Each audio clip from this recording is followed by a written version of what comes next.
10 de abril.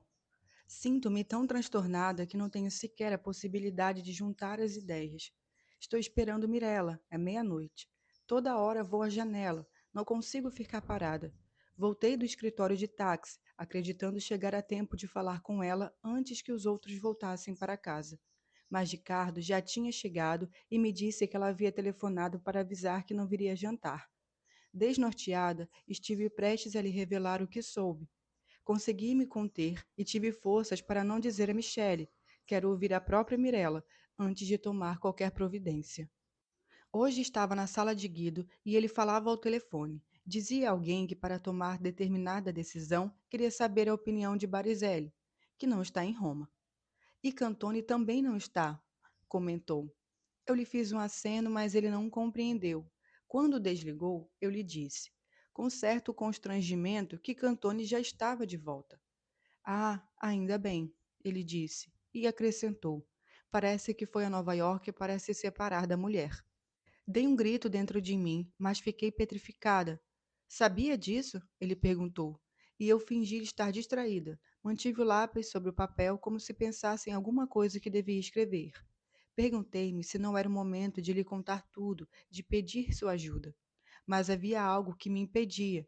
A presença de uma grande fotografia sobre a escrivaninha na qual Guido e eu trabalhamos juntos.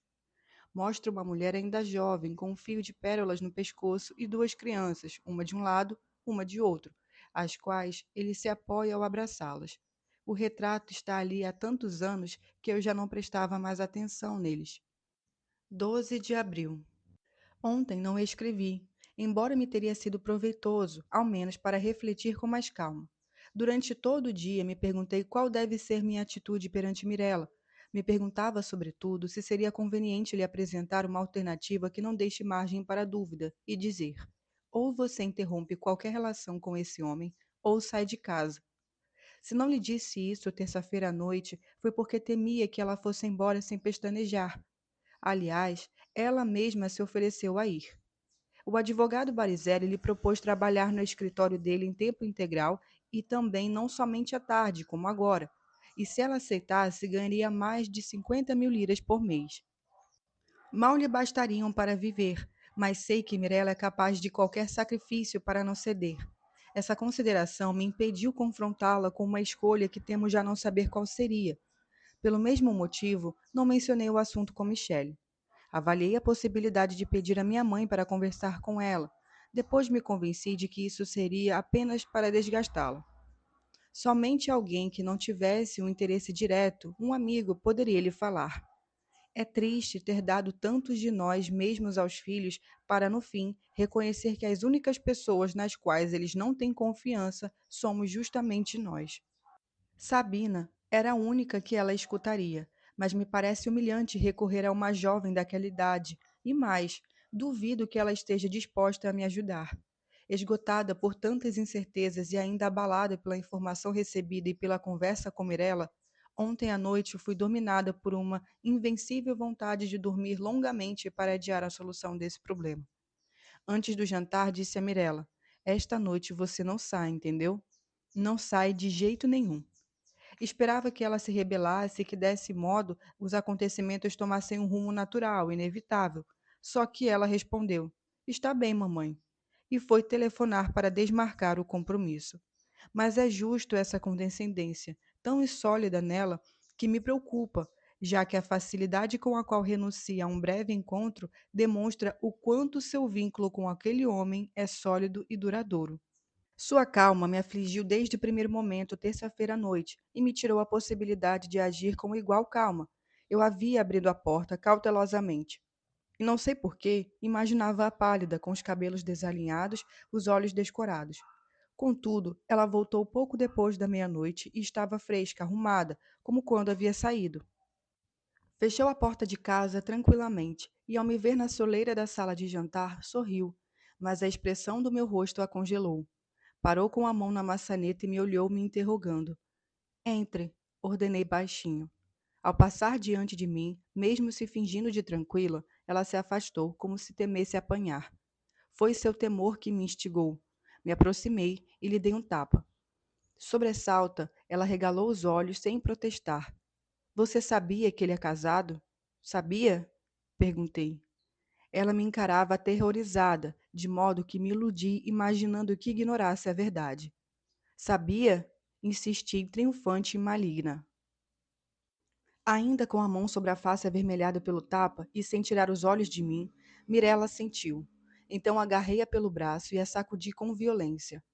E não tem vergonha? Me diga, você não tem vergonha de confessar isso? Eu repetia, continuando a sacudi-la. Ela tremia. Eu sentia a fragilidade de seu corpo sob minha mão e isso confirmava sua culpa.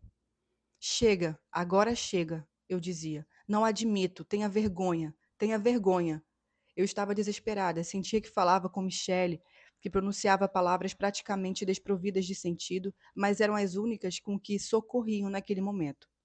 Diga-me ao menos que você e que ele a enganou. Diga alguma coisa. Quando você soube? Desde sempre, foi a resposta. Soltei seu braço e desabei numa cadeira junto à mesa. Fui me acalmando pouco a pouco, mas em vez da ira, fui tomada por um doloroso desânimo. Venha cá, Mirella. Sente-se aqui. Então nos vimos uma diante da outra, tal como costumamos nos sentar à mesa. Eu a vi crescer, me alcançar. Ela já é mais alta do que eu. É uma mulher.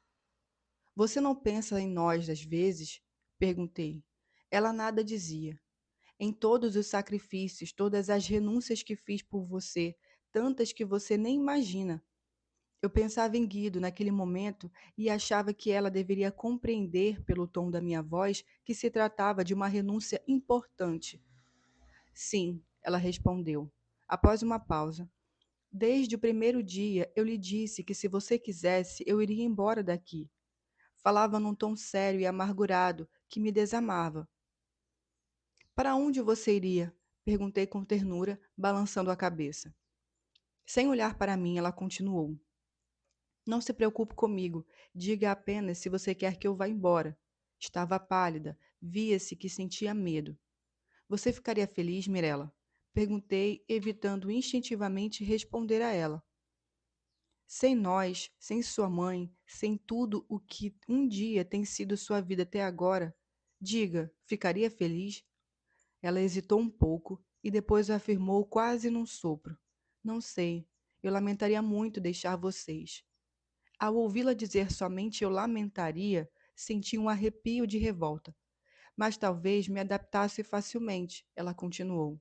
Decida você o que quer que eu faça. Não pense em mim, pense somente em vocês, no papai. Eu não podia tomar uma decisão e ela percebia.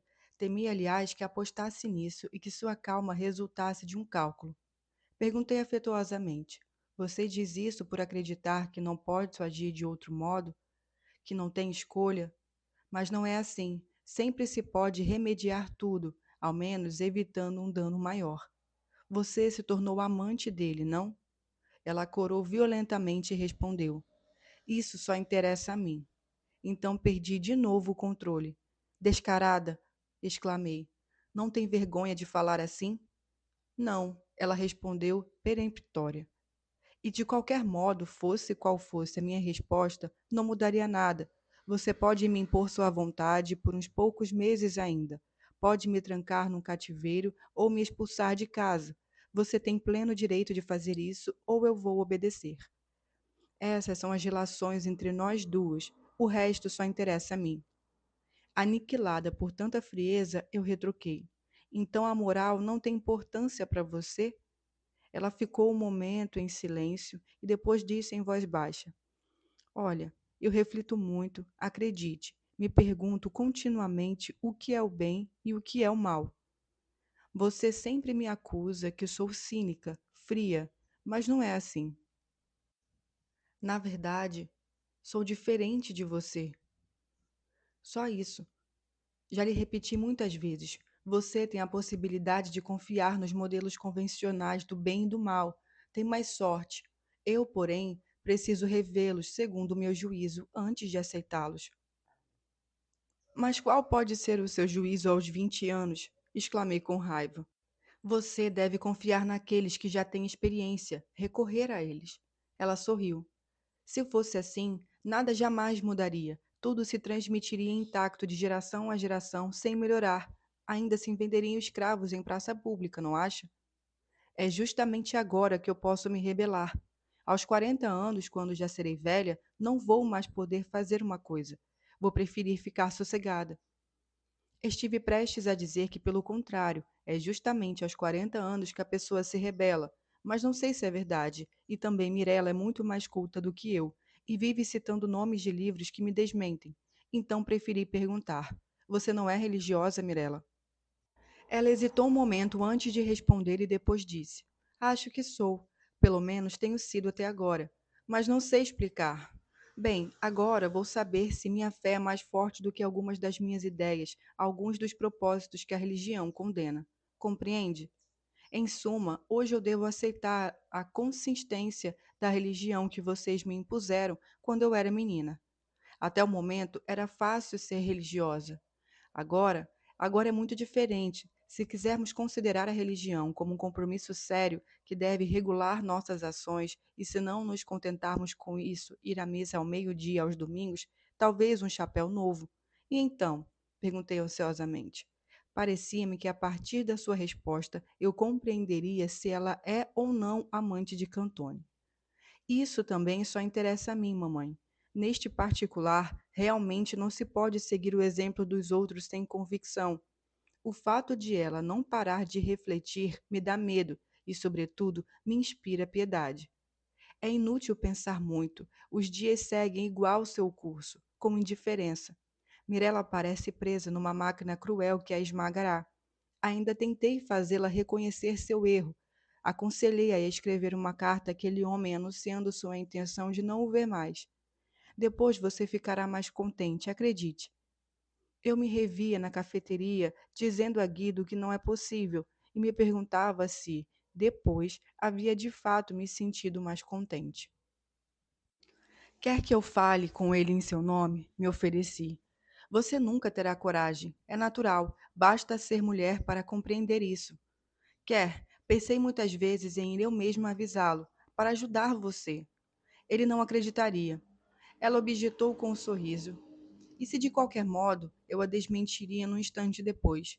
Estávamos de pé àquela altura e ela me pedia que eu a deixasse ir dormir porque estava cansada. Já pensou que nunca poderá ter uma família sua, seus próprios filhos? Insisti. Que está destruindo seu futuro por uma coisa que vai acabar logo? Vai acabar de qualquer modo. Você nunca será feliz. E você? Você é feliz? Ela me perguntou com dureza. Eu tinha lágrima nos olhos, porque aquela conversa havia me abalado, me esgotado. Claro, respondi com ênfase. Sou feliz, sempre fui feliz, felicíssima. Ela me fitava ternamente com um olhar que me dava vontade de baixar o meu. Como você é corajosa, mamãe! Exclamou. Então me deu boa noite com um rápido abraço e eu segui pelo corredor como uma mendiga. Por que você prefere ser tão dura, tão amarga, Mirella? Murmurei. Ouvi-a fechar a porta e voltei para a sala de jantar. Abatida, despenquei numa cadeira, apoiando a cabeça nos braços cruzados sobre a mesa. Imaginei ir até o telefone, chamar Guido, pedir-lhe que viesse imediatamente. Imaginei ir falar com Cantone. Esperava ansioso o amanhecer para poder agir. Quase me parecia que, mantendo-me acordada, o dia chegaria mais cedo. No entanto, sentia em mim uma espécie de náusea, de recusa a qualquer ação. Sem me dar conta, adormeci, e quando despertei, já era alvorada. 13 de abril. Hoje de manhã, eu havia decidido pedir ajuda a Guido, já que ele conhece bem Cantone. Queria lhe pedir que o conversasse e o convencesse a se afastar de Mirella, que ela ainda é jovem demais para avaliar o peso de seus atos. Entre 2 ou 3 vezes na sala dele, determinada a fazer isso, mas depois postergava. Fui a última a ir embora e ainda não lhe havia dito nada. Parecia-me que ele iria me perguntar que tipo de mãe eu sou, que educação dei a Mirella, e sentia que a posição da minha filha enfraquecia aquele que, para mim, já é difícil de manter. Preciso falar do assunto com Michele, mas não ouso. Ultimamente ele anda sombrio, taciturno. Não creio que ainda tenha muita esperança de vender o argumento. Hoje disse que, no fundo, Clara não fez o que poderia fazer, que talvez o considere um postulante tedioso. Por fim, como se lhe custasse um grande esforço, me confidenciou haver intuito que ela até se negou a atender o telefone ontem. Já faz algum tempo que Michele está sempre pálido, parece não estar bem. Comentei que se Clara tivesse podido ajudá-lo, certamente o teria feito, porque é minha amiga de infância e gosta dos meninos, conhece-os desde crianças. Depois de uma longa pausa, ele pediu: telefone você para ela. Vá vê-la, quem sabe, e escute o que lhe diz. Pergunte, inclusive, sobre sua vida, como por acaso pergunte por que ela é tão ocupada. Encarei Michele, surpresa por aquela curiosidade insólita, e talvez por causa de sua palidez, pela primeira vez me pareceu ver nele o ancião que será dentro de poucos anos. Michele, o que você tem? Perguntei. Ele respondeu: eu? Nada. E tive a impressão de que seus lábios tremiam. Depois Ricardo entrou, dizendo não sei o que contra os professores da universidade e não pudemos mais conversar. Ricardo falava e falava irritado, e eu não conseguia me interessar nem um pouco pelo que ele dizia. Estava tão preocupada com Michele que cheguei ao ponto de me perguntar se ele não está apaixonado por Clara. Quando espera um telefone dela, pergunta a hora de poucos em poucos minutos, exatamente como faz Ricardo quando espera um telefonema de Marina. Fiquei pensando no argumento complicado que ele escreveu. Eu não tinha mais conseguido pensar nisso, distraída por tudo o que sempre tenho a fazer e por Mirella. Mas logo me tranquilizei, considerando que escrever ou falar sobre certas coisas é típico das pessoas que já não são jovens. Imaginei Michele perto de Clara. Não o via no papel de apaixonado e sorri na minha suspeita. Ando tão perturbada por estes dias que vejo sombras por toda parte. Está bem, irei ver Clara. Prometi.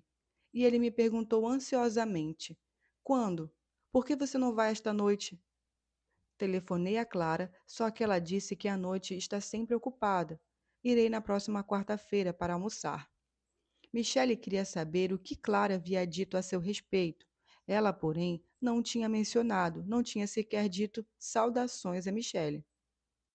A insistência de Michele me tranquilizou em definitivo. Se houvesse algo entre os dois, ele jamais pediria à própria esposa que fosse à casa da outra. Eu lhe disse que não importa se ele não vender o argumento. Temos umas prestações que não sei bem como pararemos ou como pagaremos, mas quando terminarmos de pagá-las, estaremos tranquilos, concluí, embora não acreditasse nisso. Hoje sei por experiência que, encerrada uma aflição, logo se apresenta outra. Mas também sei que se vai adiante, seja como for. Michele me parecia tão deprimido que não ousei lhe falar de Mirella. Para reanimá-lo, comentei alegremente que agora seria nossa vez de descansar, de nos aposentar. Ricardo nos mandará muito dinheiro da Argentina.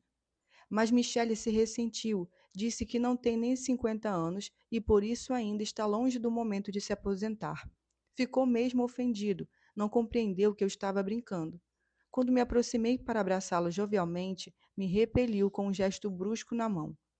Com frequência, diante do mau humor dos homens, eu me pergunto o que eles fariam se, além do simples trabalho de escritório, tivessem, como toda mulher, muitos problemas diferentes para enfrentar e resolver.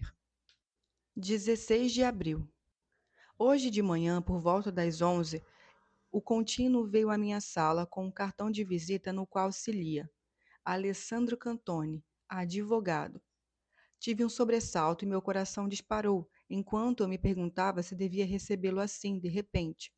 O contínuo esperava. Eu disse: mande entrar. Mas depois o chamei de volta. Mande entrar daqui a alguns minutos. Queria organizar meus pensamentos, mas nada me ocorria. Levantei-me, dei uns passos para lá e para cá, e quieta. Voltei apressada à escrivaninha, peguei na gaveta o pente e o estojo de pó de arroz, me olhei, me ajeitei. Havia acabado de fechar a gaveta quando ouvi a voz do contínuo. Fique à vontade. E Cantone entrou. É um homem alto, bem bonito, elegante, de expressão resoluta, mas com olhos azuis e afetuosos, como logo notei. Cumprimentou-me com uma inclinação cortês, fiz um aceno gélico para convidá-lo a se sentar, e de uma forma repentina me sugeriu tomar uma iniciativa. Fez bem em vir, comecei. Eu tinha decidido lhe telefonar para nos encontrarmos hoje ou amanhã. Suponho que Mirella lhe falou de nossa conversa. Do contrário, eu não compreenderia o motivo de sua visita. Ele assentiu enquanto eu continuava. Mirella é uma menina. Tenho certeza de que o senhor refletiu e veio me renunciar e me anunciar que está decidido a se afastar, a não perturbá-la mais. Não é assim? Interroguei-o, num tom decidido que só admitia confirmação. Não, ele respondeu, calmo e com igual determinação. Pelo contrário, eu vim para dizer à senhora que nunca deixarei Mirella. Eu previa que a conversa não seria fácil, mas não imaginava me defrontar com firmeza tão serena e gentil. Tinha-o imaginado diferente, cínico, talvez arrogante. Perguntava-me quem ele realmente era e, sobretudo, quais vínculos o ligavam à minha filha. Essa incógnita me tornou de novo agressiva. O senhor deve se afastar para que Mirella recupere sua calma. Mirella é jovem, bastará que o senhor se mantenha longe por 1 ou 2 meses, digamos. Acrescentei para feri-lo. Ele balançava a cabeça, olhando para mim, com um sorriso confiante que me agastava. Não, minha senhora, eu pensei muito e refleti muito. Eu não tenho a idade de Mirella, tenho quase 35 anos, e me convenci de que meu dever é justamente ficar com ela. Por quê? Perguntei, suspeitosa, ao ouvi-lo aludir a um dever. Porque eu amo Mirella. Mirella me ama. Queremos trabalhar juntos, temos um programa comum a desenvolver e creio que juntos poderemos ser não somente felizes, mas úteis. Não sorria, acrescentou, congelando em meu rosto uma expressão de incredulidade. Eu sei. Quando falamos dessas coisas, de sentimentos, de propósitos, somos obrigados a usar palavras que mal são ditas, parecem inadequadas, retóricas, ridículas. Mas é a verdade. Eu não valia grande coisa antes. Quanto a Mirella, ela era uma moça inteligente e bonita. Só isso. É como se tivéssemos crescido de repente, ao nos conhecermos. Agora, juntos, somos uma força e temos o dever de não a desperdiçar. Quando digo que queremos trabalhar juntos, não me refiro somente à nossa profissão. Esta sozinha seria uma justificação insuficiente, embora eu fique feliz ao ver que ela ama seu trabalho e não o considera, ao contrário de muitas outras mulheres, apenas uma necessidade. Eu mesmo, antes de conhecê-la, levava uma vida muito diferente, mas sempre senti que alguma coisa me oprimia, sobretudo depois que a guerra terminou. Não sei como explicar, era como se minha vida, tudo o que eu fazia, fosse precário. É difícil falar dessas coisas, elas estão no ar, não tem uma definição precisa. Estou entediando a senhora? Acenei que não. Observava-o, queria saber onde ele iria parar. Estava atenta ao que ele dizia, mas desconfiada. Mirella poderia lhe explicar essas coisas melhor do que eu, Cantone continuava. Ela as sente melhor do que eu, porque é mais jovem. Muitos fatos, muitas condições novas cavaram um abismo entre a geração de Mirella e a minha. Eu consigo preenchê-lo por meio do amor. Talvez para a senhora seja difícil compreender Mirella, porque ficou hesitante e eu o encorajei. Porque sou 20 anos mais velha do que ela, é o que o senhor quer dizer? Não, porque uma mãe não pode admitir que muitas coisas nas quais ela acreditou não importam mais para sua filha, ao passo que outras novas interrompiam dizendo que sempre foi assim. Os jovens sempre acreditaram poder renovar o mundo, mas ele negava, dizia que os acontecimentos aos quais assistimos alguns anos atrás já não nos permitirão viver como antes. Que compreende isso está vivo, disse. Quem não compreende é como se já estivesse morto. Surpreendi-me discorrendo prazerosamente com aquele que talvez seja o amante da minha filha. Eu queria encerrar a conversa observando que, afinal, esse não era o objetivo de sua visita, mas ele continuava. Eu amo Mirella, inclusive, pelo tempo que ela traz em si e que suas coetâneas também trazem. Naturalidade e naturalmente, embora a maior parte delas não o saiba. Creio que poderíamos ter ido embora juntos na própria noite de Natal, quando nos conhecemos na casa dos Caprelli. Ficamos conversando até o amanhecer enquanto os outros dançavam. Já estava tudo decidido desde aquela noite. Eu tinha somente mais uma carta e a joguei. Nunca pensou que Mirella possa ter sido atraída pelo seu dinheiro? Meu dinheiro? Ele exclamou, apontando o peito. Em seguida riu. Seu riso transmitia confiança. Era muito jovem. Não tenho dinheiro, disse. Eu trabalho, precisei trabalhar desde estudante, como Mirella. Um advogado deve vender dia após dia seu trabalho como uma mercadoria. Ricos não são os donos do próprio trabalho, são os donos de coisas. Eu tenho palavras. As palavras são capital fluido. Bastam-me poucos erros para voltar a ser pobre. Mirella e eu vamos trabalhar. Então eu perguntei: e sua esposa, o que pensa ao dever que o senhor sente de viver com Mirella? Após uma pausa, ele respondeu: eu vim para lhe falar disso também.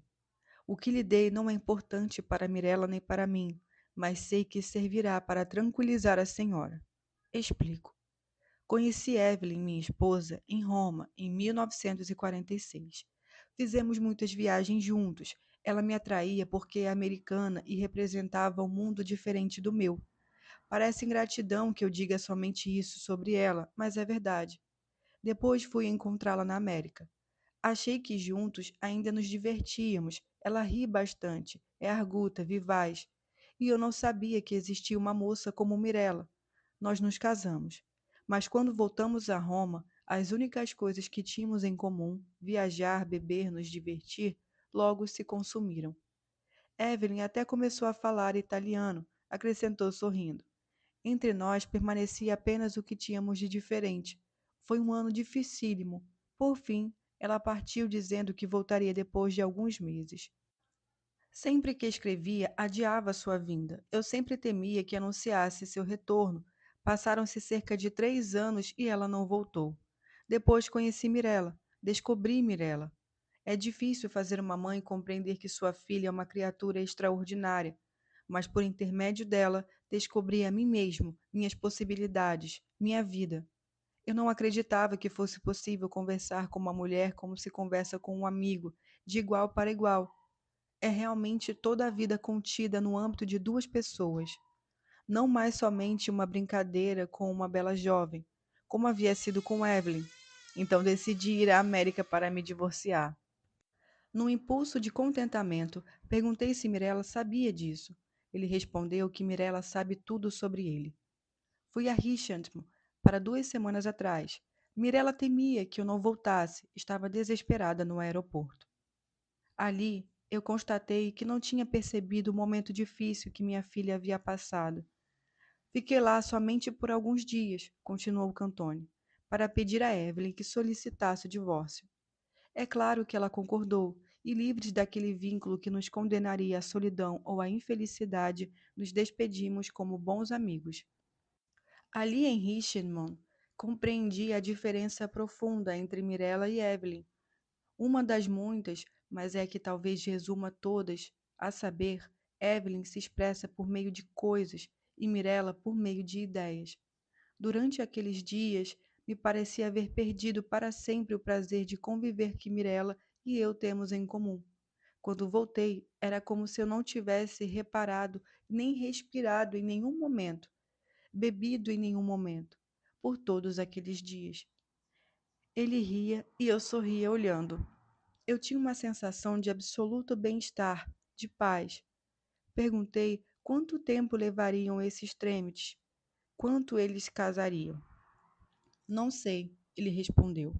Honestamente, devo lhe dizer que na Itália é difícil obter a homologação de um divórcio concedido nos Estados Unidos. Aqui as pessoas são obrigadas a permanecer acorrentadas, condenadas. A vida que nos seria adequada, que nos tornaria melhores, está ali, pronta. E aqueles que não têm coragem suficiente para superar os convencionalismos estão fadados a renunciar a ela, a ficar no escuro, na solidão, naquilo que para eles é o pecado. Por isso, inclusive, que Mirella e eu queremos trabalhar para criar. Interrompi-o, o intuito que ele também, como Michele e como Mirella, pronunciava palavras desprovidas de sentido diante dos fatos, da vida e todos os dias dos filhos, para criar uma consciência nova, não é? Completei com um sorriso irônico maldoso. Ele assentiu, embora sem entender meu tom. Então lhe perguntei por que ele tinha vindo, por que havia solicitado essa conversa. Sem notar a irritação de minha voz, ele respondeu calmo, quase com doçura, para ajudá-la a compreender Mirella e também a mim. Não me agrada o retrato com o qual a senhora me representa em sua imaginação. O homem casado, rico, que seduz a mocinha de 20 anos. Tudo é bem diferente, acredite. Nós acabaremos nos casando um dia, talvez, mas isso não é muito importante. Importante é meu total comprometimento com Mirella e com ela comigo. Aquilo que juntos queremos ser e fazer. Para nós, o casamento não é o objetivo. Não queremos ser obrigados a nos amar. A cada dia escolhemos livremente nos amar. A senhora compreende, não? Respondi peremptória. Não. Então ele concluiu. Uma pena. Seja como for, vir falar com a senhora era meu dever, e achava que minhas palavras poderiam convencê-la. Sou um mau advogado. Uma pena. Eu esperava que a senhora compreendesse. Eu me levantei porque desejava encerrar aquela conversa que me perturbava. Ele também se levantou e ficou me fitando como se me interrogasse. Seus olhos expressavam um afetuoso pesar. Talvez Mirella tenha razão quando diz que a senhora compreende, mas tem medo de confessar. Eu gostaria que pelo menos não fosse nossa inimiga, acrescentou. Estávamos junto da janela aberta e nos detivemos ali por um momento, em silêncio. Eu o fitava com os olhos de Mirella. Que homem bonito, ele disse, e compreendia-se que está enamorado. Enquanto se despedia, nossos olhares se cruzaram por um instante, com amizade. Depois, prontamente fechei a porta atrás dele, como para resistir a uma tentação. 17 de abril. A cada vez que abro este caderno, me voltam à mente as aflições que sentia quando comecei a escrever nele. Era perseguida por remorsos que envenenavam todo o meu dia. Vivia com medo de que ele fosse descoberto, ainda que naquela época não contivesse nada que pudesse me incriminar. Mas agora é diferente. Registrei a crônica destes últimos tempos, o modo pelo qual, pouco a pouco, me deixei arrastar para ações condenáveis e das quais, porém, assim como este caderno, acredito não poder mais abrir mão. Já adquiri o hábito de mentir, o gesto de esconder o caderno me é familiar. Tornei-me muito hábil em conseguir tempo para escrever. Acabei por me acostumar a coisas que, em princípio, julgava inaceitáveis. Jamais teria imaginado poder conversar tranquilamente com Cantone. Havia até pensado em tratar com ele por meio de um advogado.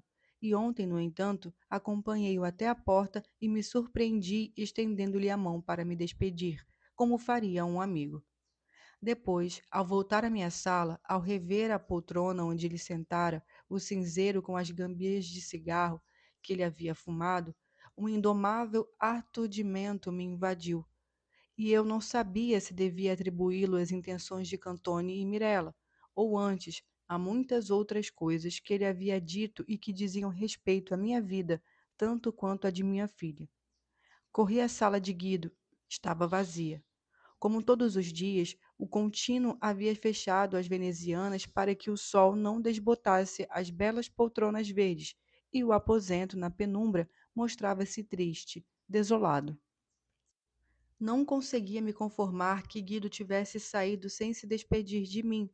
Talvez tivesse me procurado e sabido que eu estava com visita. Mas esse pensamento não conseguia aplacar minha melancolia. Imaginava-o sentando para almoçar entre as pessoas de sua família, pessoas que mal conheço, muito diferentes de mim.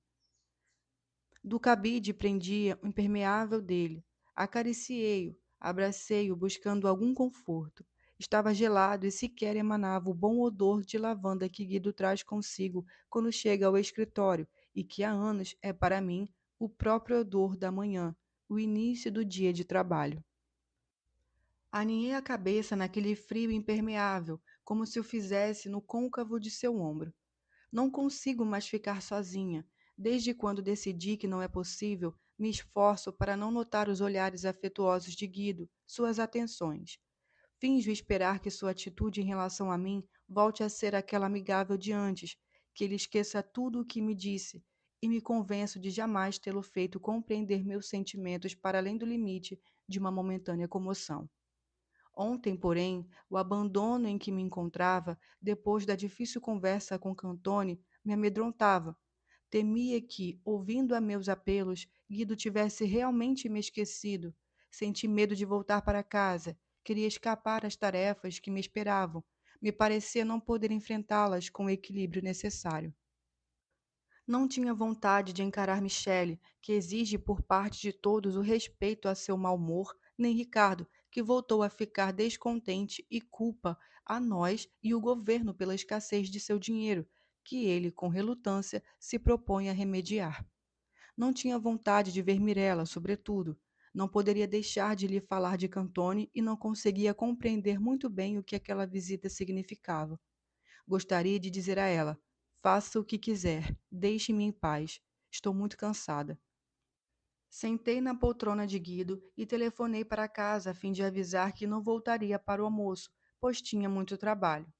Mirella atendeu e sua voz traía uma contrariedade. Talvez quisesse que eu falasse da conversa com Cantone, mas eu não disse nada além de até mais tarde. A liberdade conquistada me deu um súbito contentamento. Perguntei-me de que modo eu poderia aproveitá-la. Imaginei sair, ir a uma padaria, almoçar com gosto, finalmente livre da obrigação de cozinhar e lavar os pratos. Mas a ideia de ir sozinha me intimidava. Na realidade, eu tinha um só desejo, obsessivo, e não ousava formulá-lo. Fui até a recepção, disse ao contínuo que ficaria no escritório para agilizar umas providências urgentes. Com alívio, ouvi a porta se fechar atrás dele. Voltei à escrivaninha de Guido e, em célere, disquei seu número de telefone. Atendeu um empregado lacônico e, por um momento, temi que ele não quisesse avisar sobre minha ligação. Então ouvi os passos de Guido, pareciam ansiosos. Eu disse: Alô? O senhor precisa voltar logo ao escritório, estou aqui sozinha. Gostaria de lhe lembrar que o senhor tem um compromisso. Ele titubeou por um instante, mas logo se recuperou e respondeu: Entendi, está bem. Termino de almoçar e vou imediatamente. Continuei sentada em sua poltrona, esperando. Certas palavras de Cantone me perseguiam. Revia seu rosto enquanto ria, dizendo que não é rico, que só tem a seu trabalho, ou quando, hesitante, dissera que não posso compreender Mirella.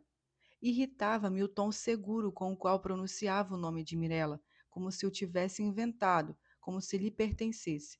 Então abandonava tais pensamentos e fechava os olhos, descansando. Quando ouvi o ruído da fechadura, me levantei no átimo, ansiosa. Procurei um motivo plausível para justificar a urgência do meu telefonema. Não queria confessar que simplesmente precisava vê-lo, estar em sua companhia. Ele entrou depressa, decidido. De início, quase não me viu, porque seus olhos estavam ofuscados pela luz externa. A sala estava na penumbra e eu tinha me refugiado no vão da janela. O que foi, Valéria? Perguntou, vindo em minha direção. Enquanto isso, guardava as chaves no bolso e esse gesto familiar me comoveu. Não é possível, murmurei, enquanto ele me beijava as mãos. Tenho que deixar o escritório, me afastar. Aqui é difícil demais. Já não sei onde me refugiar. Preciso de uma licença, 15, 20 dias de licença. Vou tirar minhas férias de verão agora. Decidi ir para a casa de uma irmã da minha mãe, em Verona, para me desligar daqui, me acalmar. Até então, eu não havia pensado seriamente nisso. No entanto, de repente, aquela partida me parecia a única via de libertação à salvação. Mas meu anúncio pareceu alegrar Guido. Quando? Ele perguntou. Depois de uma pausa, respondi: Não sei, queria ir logo, mas temo não poder deixar a casa de repente, os meninos, dentro de uns 15 dias.